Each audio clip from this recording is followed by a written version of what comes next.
Hello, everyone. This is Tom Fox back for another episode, and I'm absolutely thrilled today to have with me Derek Meier. Derek, first of all, thank you so much for visiting with us today, and welcome to the podcast. Thank you for having us here, and I appreciate it. Derek, what was your role in the production of Mare of the Night?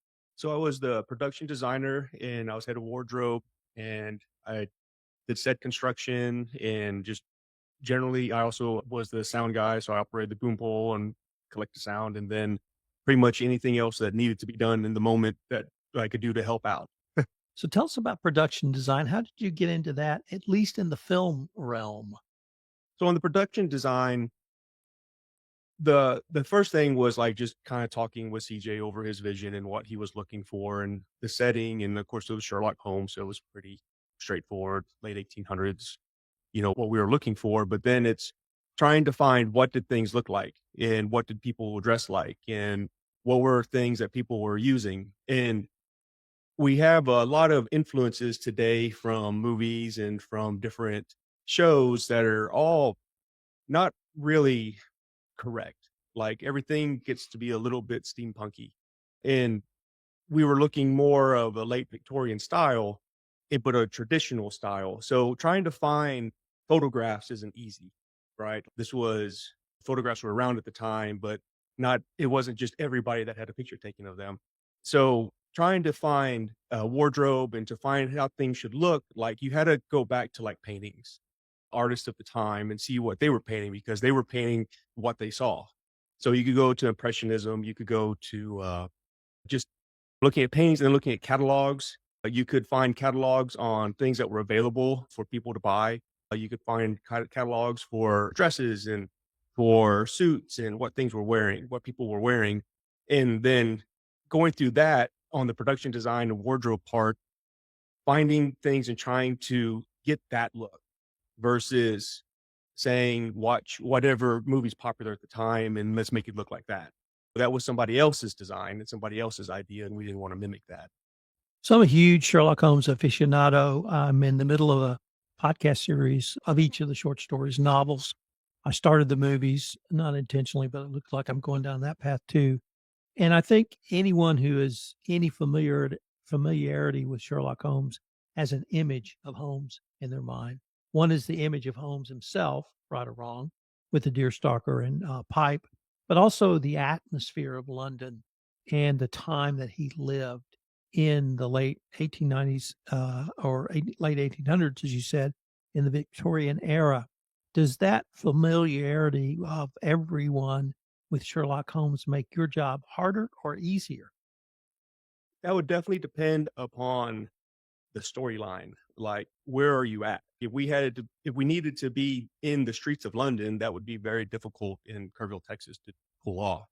So we were looking at what we had available and then how can we get the right look out of that? If we're in nature, we can get a nature look, right? We may not have the exact trees, but we can be in the woods. If we're in an old house, then we focus on the house and not the windows, right? We're not wanting to see what's outside of the house. We just want to see the interior of the house itself. Um, Anything that we had to do where we had to kind of recreate a little bit more what you were talking about, like in the streets of London, like focus on one side, because obviously we couldn't make a huge alleyway between two buildings, right? We don't have those here. But we could take a building and then create something to look like an alleyway. And then you're just strategic with your filming. What are you showing and what are you not showing? The story itself explores an area of Holmes that I'm not sure it's been explored, but if it has, it's not been fully explored the way you guys are doing it. How did that storyline, and I'm going to say that darkness, really influence the production of the sets? Yes, it's a very good question. As you read the novels, they don't go exactly the direction we went with it. But if you look and you kind of look at Arthur Conan Doyle's life, and at one point, if anybody knows Sherlock Holmes, he killed him off and then he brought him back. Right. So he was obviously done with him. But the fans wanted more and his mom wanted more. So he started writing about him again. And there was a big transition in Sherlock Holmes from the stories from before, was it The Final Solution? And Yes. then after, right? All of a sudden he was a lot chippier and happier and everybody liked him more afterwards. So there was a big change in there. So it was kind of obvious that Doyle was okay with his mentality changing a little bit. So whenever we were looking at those influences, we were looking at what was the direction that Doyle wanted to go. And you can see that. And so then we just kind of wanted to explore a darker and deeper side. And if you look at reading the novels, if you're looking at his life, you can see that there was a lot of drug use, there was a lot of violence, right? You just start thinking about detectives and what they see today, right? It's no different, right? They saw a lot of murder. They saw a lot of gruesome, terrible things that they walked up on. That was your day-to-day life. What effect would that have on you? It doesn't really necessarily how strong your constitution is. It's going to create some mental imagery in your mind that you're not really going to be able to get rid of. And it will create demons in yourself. And then if you pair that with the drug use and alcoholism and all the other things that we see in the stories, it kind of was like, let's look at this and explore that and let's see what would happen to a normal person. And so that's the direction we went with it. And so those were the big influences on going that route. And then just kind of looking at that. And then we were able to spend more time on the production side, what would his house look like? So you can go and it's one of the nice things about the community. It's not a nice thing, but we have a lot of rehabilitation centers, areas in Kerrville. So we know people that have been through rehab and we can talk to them and say, what was happening in your life at this time? And so we could get some insight on where he would probably be at. And so we could look and then design things around that. He wouldn't have brand new nice furniture. It would be old and beaten down, right? He wouldn't be cleaning the house. He wouldn't be doing a lot of things that we would take for granted, and he was alone. So that influenced a lot of that on the overall look towards that part of the film. I've gone through that journey myself, so I have some idea about that. But the other thing that intrigued me is, for better or worse, over the last 20 or 25 years, we've learned a lot more about PTSD in this country. And PTSD is not new. Soldiers from World War I, World War II, Vietnam, Korea all had it. But it was never talked about. Now it's much more open. So I was really interested to see if that would be part of the exploration of what happens to even an incredibly smart person when he sees all this trauma, when he sees the violence, when he sees the gruesomeness, and that's going to affect even a genius at some point. Yes, and I don't want to give anything away, But but definitely the PTSD is there, and you see that in nightmare sequences. That's one of the things that we don't always think about, but whenever we have a nightmare, it isn't necessarily anything we've ever seen before in our lives, but it's often the accumulation of many things that come in our brain creates this thing, right? And so we do show that through different nightmare sequences, different things, and that's kind of where a little bit more of the horror side comes in. Uh, and yeah, and him working through that.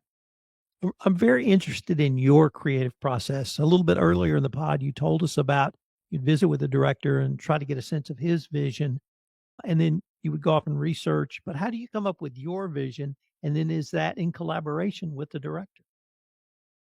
Yes and no. That's super vague, right? But I'm a lawyer. but Yes or no? That's a perfect answer. it's a It perfect answer. depends. Maybe, yeah. So yeah, so my creative process can go all over the place, and it will at times. And as we're talking, as CJ and I would go over and talk about scenes and, getting the overall idea, what do you want it to look like? And then I will go different areas depending upon what we're bringing into that scene, different time periods of the world, right? Different times in history, different things. What do we want? As long as it will fit with the story. So you can't bring in anything from that's futuristic into it, right? I mean, it's not that type of a movie. It's set in the late 1800s, and anything that we do, we wanted to make sure that the people at that time would have been capable of making it, or it could have happened. Uh, so you have to limit yourself some. And so then we would start to kind of create those barriers, and then my creative process would work inside of that, which helps a lot.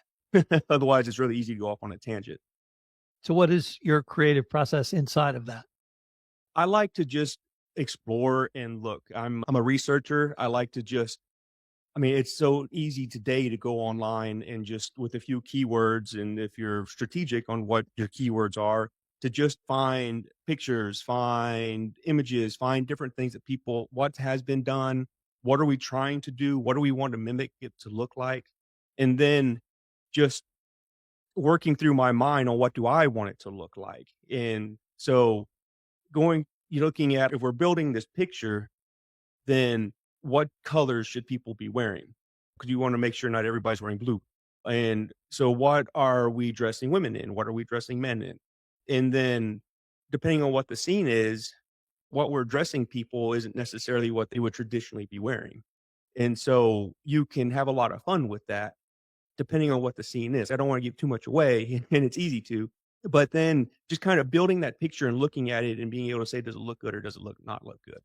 And then having a few other eyes to look at it and see what they feel about it. What is a typical day for a set production designer when the movie is being filmed? With while the movie's being filmed, it's a little bit a lot of the stuff has been done, right? So a lot of that is pre-production. And so on the day that we're filming, that's where I was doing where I was able to collect audio. I was able to hold the boom bowl and to collect audio and do other things.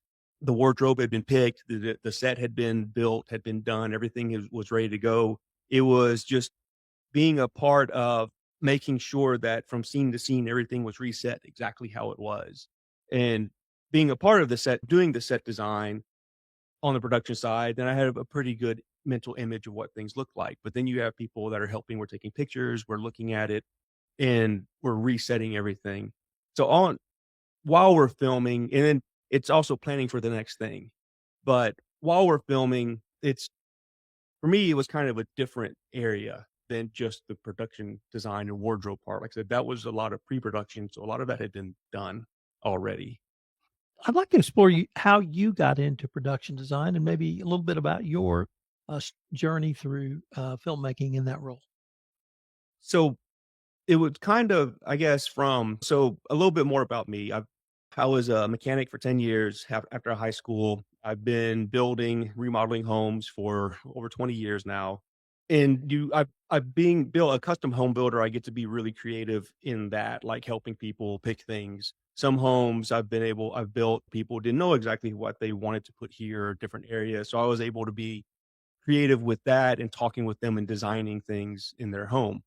I've been doing theater since high school. I go to museums, I do all right? I mean, so I have a large pool of stuff to pull from. And on the film that we did before we started this, Eyes of a Roman, it was filmed on my family's property, as was most of Sherlock. And I was more a part of the production design than I intended to be.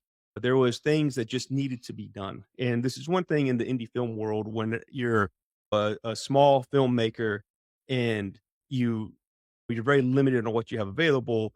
If somebody gets a better gig, then they're leaving and they may not say anything. So all of a sudden there's more stuff to do. So I ended up in on Eyes of a Roman doing quite a bit of the set building, being involved in the production design part more than I thought I would have been. So after Eyes of a Roman, we started talking about Sherlock, the Sherlock film. And so we had been working on that for a while, and then we were going to do like a teaser, so like a 45-second teaser, and which ended up in becoming the Sherlock Nightmare short that's almost 4 minutes long. But I did all of the production design and wardrobe on that. And then as we were going towards getting closer and closer to the film, we were kind of just talking about it, and it just made sense that I would do the production design on this film. So this was my first time to be the production designer on it. But it just kind of morphed into that. As I mentioned, I'm a huge Sherlock Holmes fan, and I really wanted to end by asking you when doing a production with one of the most beloved characters in all of fiction, or at least if you're a mystery and detective person, do you feel an additional sense of pressure? Do you feel it honored to be able to work on a Sherlock Holmes story? Is it you want to get it right, or do you just want to give it your best effort because that's just the way you are anyway? It's like it's a little bit of all of that. I mean, I would hope that everybody would always want to give their best effort, but being a Sherlock film, yes, there's another layer to that because people that are Sherlock fanatics are going to watch this and be like, "No, it wouldn't be like that." We don't know. He never ended his life, he did, but he brought him back, and then it never really it only went so far, and so we're coming in after all of that.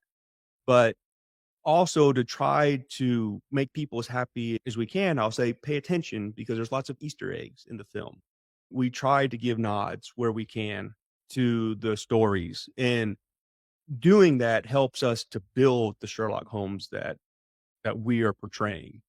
All of those stories are a part of him, and so having those stories helps so much because it also kind of created those barriers that we needed, right? We needed the boundaries. We needed to know, would he do this? Would he not? And then we just in not only in the writing and as well as just imagery in the film, and this is part of the detective part of it too. Pay attention, and you're not going to get everything the first time around. So you're going to have to watch the film multiple times to try to get all the little Easter eggs and all the things that we put into it because he was a detective. So pay attention. Derek, unfortunately, we're near the end of our time for this episode, but I want to thank you for coming down and greatly look forward to seeing the film. Thank you very much. I appreciate being here.